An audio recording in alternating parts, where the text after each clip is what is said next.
Yo guys, Codelife here. So in today's video, I've got something for you guys which is a little bit different from what I normally do. I really wanted to cover this as I myself found it surprising and I think you guys will too. So if you do want more videos like this one, then be sure to drop a like on the video as it really does let me know if you guys like it or not. Now what I'll be covering today is all of the peripherals that the pros at the Fortnite World Cup are being forced to use by Epic. Now what I mean by forced is that Epic Games have assigned peripherals for the players that they'll need to use when playing. Luckily, Epic Games didn't do this for every single peripheral, which is really good. I actually really like that from Epic, as literally in the past they've made it so players don't even have a choice in anything.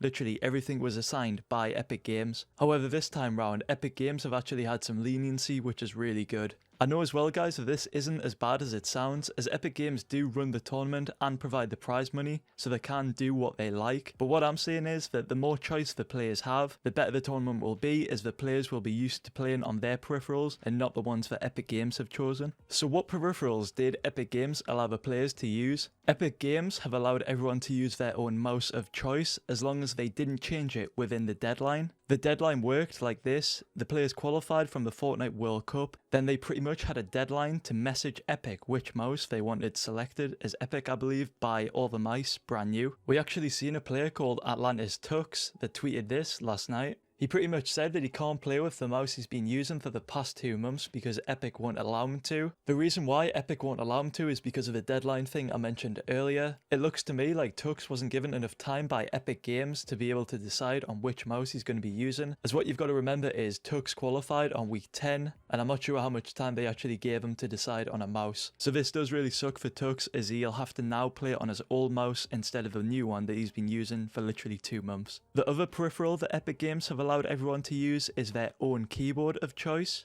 Same as the mouse, this is only if they have selected it within the deadline time and haven't changed it before that. So if you hear about pro players complaining about how they weren't allowed to use a mouse or keyboard, it's most likely because of the deadline issue. The rest of the peripherals that aren't the mouse or keyboard are all chosen by Epic Games, which I'll now list for you guys. So starting off with the mousepad.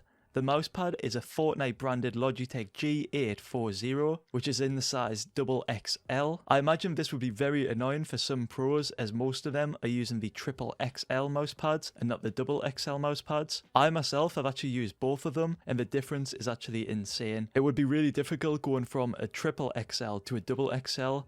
And I can only imagine what this is going to be like for players like Mongrel that need that extra mouse room and play on a low sensitivity. Next up is the headset. The headset that they'll be using is the Vitrix Pro AF gaming headset that comes with the mix amp. I believe the reason why Epic Games actually chose this headset from the other ones that are on the market is one, because this headset has really good active noise cancellation from what I've researched. This noise cancellation will obviously help out block out some of that noise from the crowd. It won't fully block it out as there's like 20,000 people there, but it will at least help lower that so the players can hear the in-game volume. The other reason why I think Epic Games chose this headset is because of the purple and black theme it has to it. This purple and black theme really matches the chair and the Fortnite logo perfectly, so they just fit so nicely together. Next up is the monitors.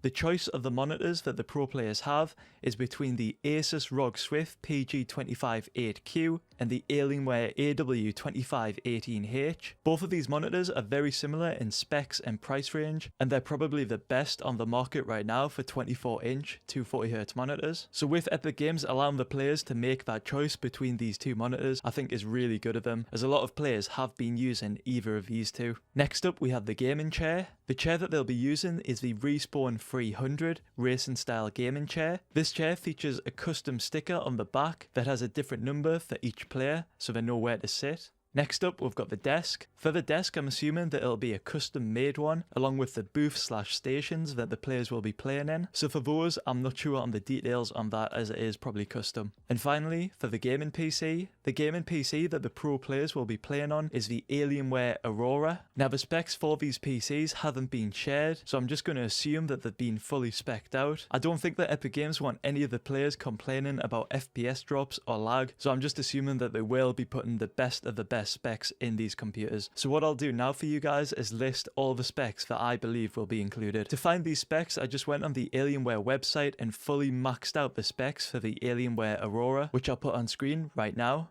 As you guys can see, the CPU is an Intel Core i9-99K. The graphics cards are dual GeForce RTX 1080 Ti 8GB graphics cards, which are in the SLI configuration. The RAM is HyperX DDR4 32GB RAM, and the SSD is a 512 M.2 PCI NVMe SSD. And that's it, guys. That's all of the peripherals that the pros will be playing on at the Fortnite World Cup. I hope you guys found this interesting. If you did, be sure to drop a like on the video. And if you'd like to support me, you can use Codelife in the Fortnite item shop when purchasing skins. There's some really cool Fortnite World Cup skins in the item shop right now, so if you do pick up any of those, be sure to use my code. It'll be really appreciated. If you do, guys, be sure to send me a picture of it or just tell me in the comments and I'll thank you personally. Yeah, hope to see you guys in the next video. Thanks for watching. Peace.